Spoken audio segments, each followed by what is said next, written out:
Assalamualaikum warahmatullahi wabarakatuh. Kami dari kelompok 2 akan menjelaskan tentang bukti audit. Sebelumnya, perkenalkan nama kelompok kami yaitu Anissa Rahmasari, NIM 089, Adinda Putri, NIM 090, Brilian Atika, NIM 096, Linda Dwi Mawarni, NIM 159, Risma Yuwanita, NIM 168, Miftahul Jannah, NIM 169, Desi Rima, NIM 170, Amalia Fianti, NIM 172, Rival Vindi, NIM 223, Alia Hayu, NIM 234, Zafira Maulidia, NIM 237. Pengertian bukti audit yaitu merupakan semua informasi relevan yang nantinya akan digunakan oleh akuntan, terutama auditor, sebagai dasar untuk menyatakan opini auditnya.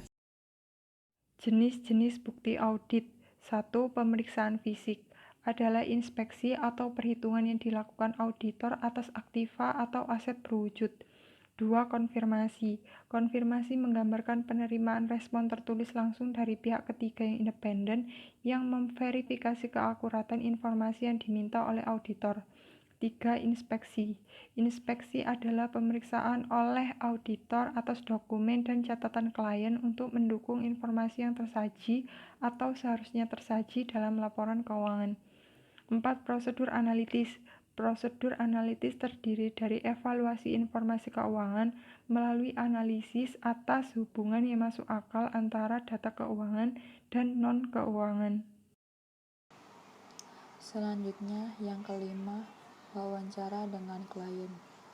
Tanya jawab atau wawancara adalah upaya untuk memperoleh informasi secara lisan maupun tertulis dari klien sebagai respon atas pertanyaan yang diajukan auditor.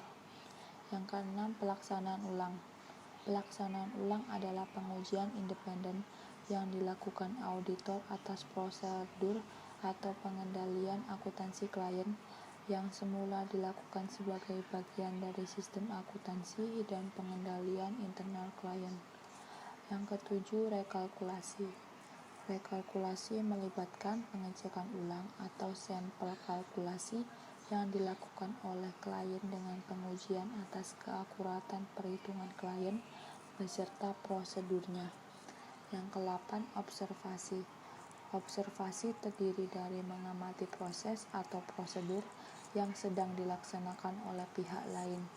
Observasi memberikan bukti tentang pelaksanaan proses atau prosedur, tetapi terpada pada poin-poin ketika observasi dilakukan. Keputusan bukti audit. Keputusan yang harus diambil oleh auditor adalah menentukan jenis dan jumlah bukti audit yang tepat untuk memastikan bahwa laporan keuangan telah disajikan secara wajar. Keputusan auditor mengenai bukti pendukung audit dapat dipisahkan menjadi 4 golongan, yaitu yang pertama, prosedur audit mana yang akan digunakan, jumlah sampel yang akan dipilih untuk suatu prosedur tertentu, menentukan item yang akan dipilih dari keseluruhan data atau populasi, yang terakhir, kapan prosedur-prosedur itu akan dilaksanakan. Yang selanjutnya adalah dokumentasi bukti audit. Dokumentasi bukti audit merupakan catatan utama atas prosedur audit yang diterapkan, bukti yang didapatkan, dan kesimpulan yang dicapai oleh auditor dalam suatu kontrak kerja. Tujuan dokumentasi audit adalah untuk membantu auditor dalam memberikan kepastian yang memadai bahwa audit telah sesuai dengan standar audit yang berlaku umum, dan juga membantu auditor dalam melaksanakan dan mensupervisi audit. Dokumentasi audit yang berkaitan dengan audit tahun berjalan dibagi menjadi 4 macam. Yang pertama, sebuah dasar perencanaan audit. Kedua, sebuah catatan bukti yang dikumpulkan dan hasil-hasil pengujian yang dilakukan. Ketiga, data untuk menentukan jenis laporan audit yang tepat. Keempat, sebuah dasar untuk penelaahan oleh supervisor dan partner. Persuasivitas bukti audit. Persuasivitas bukti audit merupakan tingkat di mana auditor merasa yakin bahwa bukti audit dapat mendukung pendapat audit. Terdapat 2 penentu persuasivitas bukti audit. Yang pertama, ketetapan bukti. Ketetapan bukti adalah ukuran mutu bukti yang berarti relevansi dan reliabilitasnya memenuhi tujuan audit untuk kelas transaksi, saldo akun, dan pengungkapan yang berkaitan. Yang kedua, kecukupan bukti. Kecukupan bukti diukur terutama oleh ukuran sampel yang dipilih auditor. Terdapat dua faktor yang paling penting adalah ekspektasi auditor atas salah saji dan keefektifan pengendalian internal klien. Kompetensi bukti audit. Kompetensi bukti audit berhubungan dengan kualitas atau keandalan data akuntansi dan informasi penguat. Keandalan catatan akuntansi dipengaruhi secara langsung oleh efektivitas pengendalian intern. Pengendalian intern yang kuat menyebabkan keandalan catatan akuntansi dan bukti-bukti lainnya yang dibuat dalam organisasi klien. Faktor yang memengaruhi kompetensi informasi. Yang pertama yakni relevansi. Relevansi yakni bukti audit harus berkaitan dengan tujuan audit. Suatu bukti mungkin relevan dalam suatu tujuan audit, tetapi tidak relevan dengan tujuan audit yang lain. Yang kedua yakni independensi penyedia bukti. Secara garis besarnya, sumber-sumber informasi yang dapat mempengaruhi kompetensi bukti yang diperoleh adalah sebagai berikut. Bukti audit berasal dari klien ataupun di luar organisasi klien. Bukti yang diperoleh dari pihak independen lebih dapat diandalkan. Efektivitas internal kontrol. Semakin efektif internal kontrol perusahaan, semakin tinggi tingkat keandalan bukti yang diperoleh secara langsung oleh auditor. Kualifikasi pemberi informasi. Yang ketiga, efektivitas pengendalian intern klien. Pengendalian intern yang dibentuk dalam setiap kegiatan perusahaan dapat digunakan untuk mengecek ketelitian dan keandalan data akuntansi. Auditor harus mengetahui bahwa klien telah merancang pengendalian intern dan telah melaksanakannya dalam kegiatan usahanya setiap hari. Hal ini merupakan suatu bukti yang kuat bagi auditor mengenai keandalan informasi yang dicantumkan dalam laporan keuangan.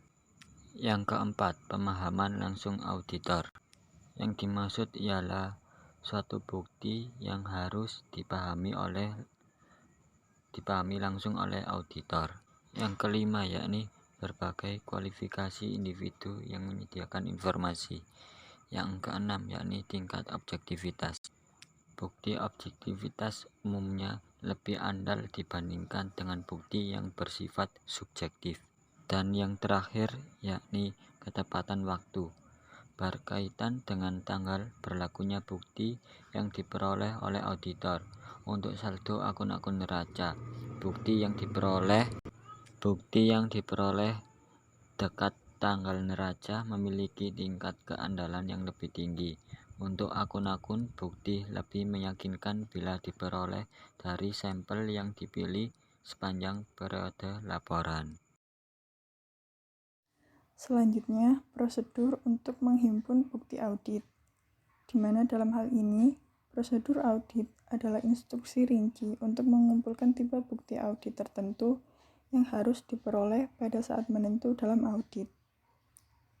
Prosedur audit tersebut terdiri dari 1. Inspeksi, meliputi pemeriksaan rinci terhadap dokumen dan catatan, serta pemeriksaan sumber daya berwujud. Inspeksi digunakan dalam mengumpulkan dan mengevaluasi bukti bottom up maupun top down. Kedua, pengamatan. Pengamatan berkaitan dengan memperhatikan dan menyaksikan pelaksanaan beberapa kegiatan.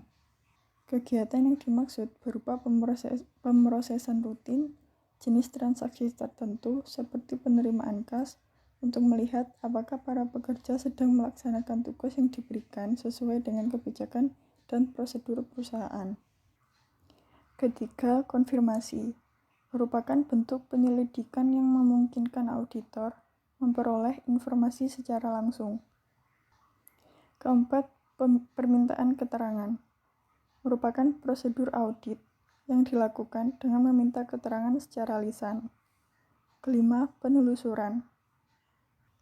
Dalam prosedur penelusuran ini, auditor melakukan penelusuran informasi sejak mula-mula data tersebut direkam pertama kali dalam dokumen, kemudian dilanjutkan dengan pelacakan pengolahan data tersebut dalam proses akuntansi.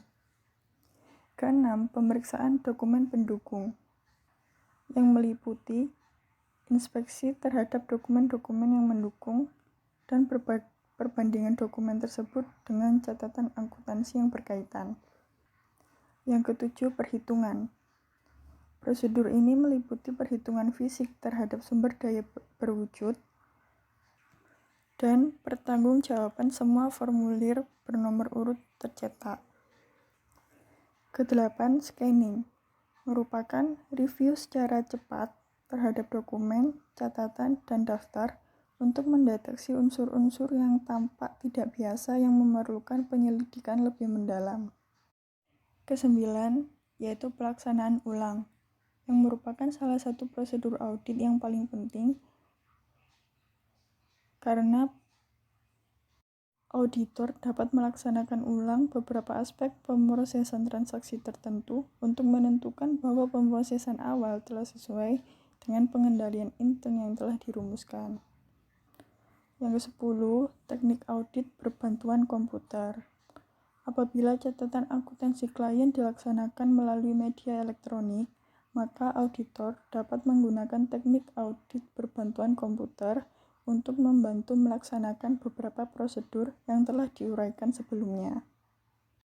Serangkaian prosedur audit di atas harus dilakukan oleh seorang auditor karena auditor juga melakukan berbagai prosedur audit lain untuk mengumpulkan bukti audit yang akan dipakai sebagai dasar untuk menyatakan pendapat atas laporan keuangan audit. Evaluasi bukti audit. Evaluasi bukti audit diperlukan untuk menyiapkan laporan audit yang tepat, sehingga auditor harus bersifat objektif, hati-hati, dan menyeluruh dalam mengevaluasi bukti audit. Auditor harus secara mendalam mencari bukti audit dan tidak memihak dalam mengevaluasinya. Evaluasi risiko salah saji yang diperkirakan. Laporan keuangan mengandung salah saji material jika laporan tersebut berisikan kekeliruan dan kecurangan yang dampaknya secara individual atau gabungan sedemikian signifikan sehingga mencegah penyajian secara wajar laporan keuangan tersebut sesuai dengan prinsip akuntansi yang berterima umum. Evaluasi kompetensi dan kecukupan bukti audit yang dikumpulkan. Di dalam mengevaluasi bukti, auditor harus memperhatikan kompetensi, ketepatan, dan kecukupan dari bukti yang telah dikumpulkan untuk dievaluasi. Bukti audit yang tepat dan cukup dapat menjadi dasar yang memadai untuk menyatakan pendapat atas laporan keuangan yang diaudit. Sekian presentasi dari kelompok kami. Terima kasih. Wassalamualaikum warahmatullahi wabarakatuh.